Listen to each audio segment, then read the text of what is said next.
big weekend series in Flushing Meadows at Citi Field. The Padres in town to battle the New York Mets. Hey, everybody. Scott Spreitzer here with Doug Upstone. We are DocSports.com. Doug, the Friars struggling right now at the plate. They've lost 8 of 11. The bats have gone quiet. In fact, if you toss out a 9-4 win over the Cubs on June 7th, you'll see that this Padre team has scored a grand total of 20 runs in their other 10 games during the slide. And the reward, oh, by the way, you get to face Jacob deGrom on Friday to open up the series. These teams just met last weekend at Petco in San Diego. They split the 4-game series. deGrom was virtually unhittable again, Doug. Yeah, that's certainly the case, and that's a tough spot for them to be in. As you mentioned, they're just not scoring, at all. They average, I think, 4.4 runs per game on the season, which is, okay. Now they play in a tough ballpark for scoring, even though they move some of the fences in at Petco Park. But still, other than the middle of the lineup with Tatis and Hosmer, not a lot of production, going forward, and especially of late. So yeah, that Friday game is going to be a tough one, I think, for them. Now, I think on Sunday, they got Lucchesi pitching for the Mets. So I think that should be advantage. I think it should be advantage San Diego there. And so then I'm looking at the middle game as maybe just the decider. And in this one, you got the Musgrove pitching against Marcus Stroman. And I think Stroman, I went and saw the Mets at Arizona play, and I was impressed. I mean, he's all the way back.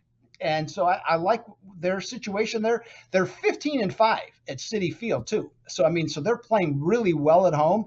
And if San Diego just not quite as sharp. So for a series bet, Scott, I'm going to say, I could put it this way. I might not like Citibank, but I like the Mets at Citi Field. So I think I'll go that way and take the Mets for the series, okay, in this one. All right, Scott, now that ball is thrown your way. Well, I grabbed my mitt. I tell you what, I'm looking at, I was kind of looking at Saturday's matchup too, thinking under. In full game, by the way, I play a lot of first 5 innings. In fact, we're doing this on Thursday afternoon, and I just had a push on a first 5 innings game with the Phillies. But in this particular game, I'm thinking about a full game play on the under between Musgrove and Stroman. Whether you like traditional metrics, Doug, or numbers to gauge your pitchers with newfangled metrics, Musgrove and Stroman are excellent in Saturday's situation. Whether you're old school, whether you're new school, whether you mix a little bit of both, they are in a good spot.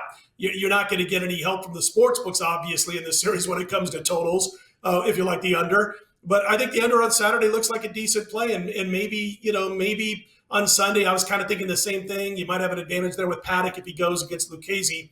Those are the scheduled starters there. As far as Friday's concerned, it's deGrom or nothing, and then you got to wonder about laying prices and all that kind of stuff because of his history of just pitching out of this world and not being able to find his team, find enough runs by his teammates to get wins. But again, I'm looking at Saturday and I'm thinking the under in that particular game. I think deGrom gets the win for the Mets on Friday. That Saturday game looks like a tough call as far as the side, and a lean on Sunday towards Paddock over Lucchesi. So, Doug, it's like, yeah, I'm kind of like hee-hawing around about making a series call of this one. I'll stick with the under on Saturday full game. There you go. Now, what do you think about the I have not, as we did this video, I didn't check before we went in, the total on Friday. Did you happen to catch what that was? I'm thinking it's going to be really low.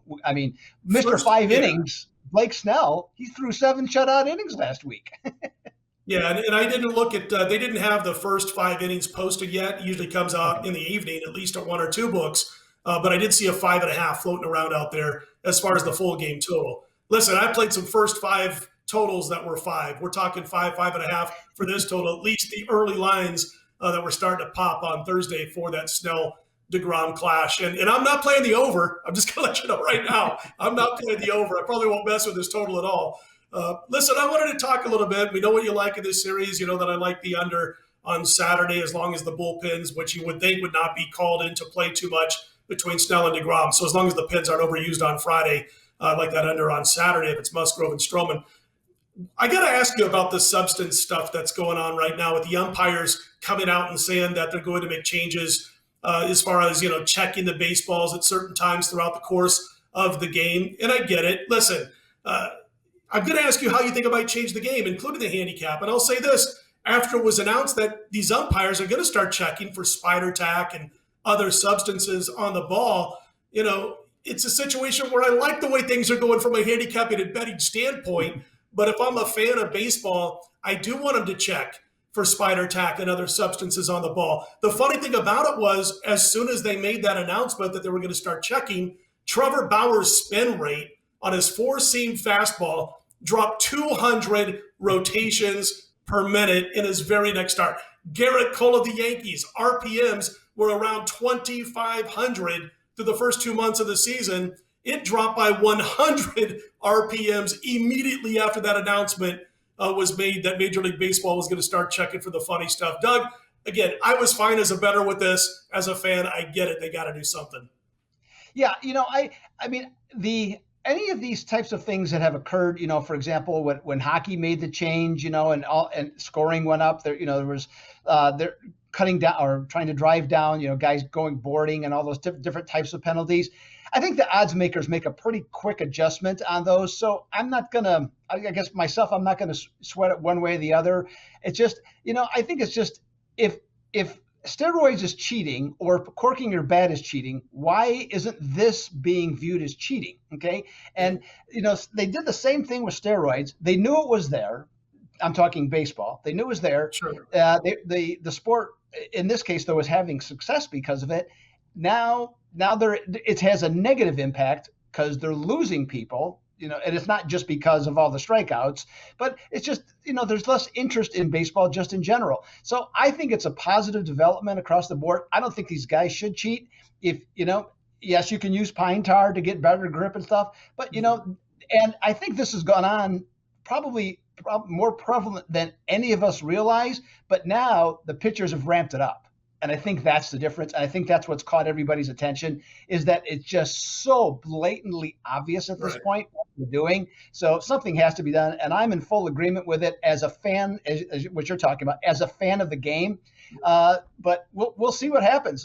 But I'm all in favor. Hey, you know what? Use your natural ability. If you don't have it, okay, then you're out. And the game of baseball, by the way, Scott, I think you're in agreement here. It's going to be changing quite a bit in the next couple of years, anyways, because there's just these bullpen situations. What forced you to go to 5 inning, making 5 inning selections. I think that there's a lot I've listened to with MLB.com app. There's a lot of talk about at these different broadcasts about the relief pitcher that can throw 2 innings. He's such a valuable commodity now. Well, I think that's what we're going to start to see, because they're going to reduce the number of pitchers on staffs going forward. That's going to be a given. Whether it's next year or the year after, there's going to be a trickle-down effect of that, which will definitely change the game. Any other thoughts you have on this topic? Yeah, I just wanted to say I blame Sparky Anderson for everything. I go all the way back to Sparky, who started doing this, taking his starters out after 5 or 6 innings. I'm really still ticked off at Sparky Anderson for changing baseball as we know it. Listen, as far as that spin rate that I talked about too, guess what happens when you're putting spider tack on a baseball and you have a spin rate 200 times greater than it is without spider tack? Zoom, that thing dives. That baseball dives like crazy. And so it's tough on the hitter. All of a sudden, you don't get to put all those substances on it, and those spin rates drop drastically and dramatically, as we've seen already by a couple of pitchers who we all suspected were putting substances on the baseball and who really didn't deny it, either one of them, Bauer or Cole I'm talking about, when asked about it. They were very coy with their answers. But I think it will make a difference for some pitchers, And listen, this is the pitcher's version of what we saw when it was McGuire and Sosa in the late 90s. It's the pitcher's version of that, so something has to be done. And I'm in agreement as far as a fan standpoint, because baseball, I guess because I'm getting older, is my favorite sport. Absolutely love it. Nothing like hanging out at a game with a couple of buddies and a couple of cold drinks. And it's just I just love it. So what can I say? I'm all for it. Take the damn guy off second base when it comes to extra innings to start, and I'll be real happy. Everything else is fine. Anyway, he's Doug Upstone. I'm Scott Spreitzer. That's a little more than you bargained for when you tuned in today, but we are DocSports.com. Let's put him in the win column.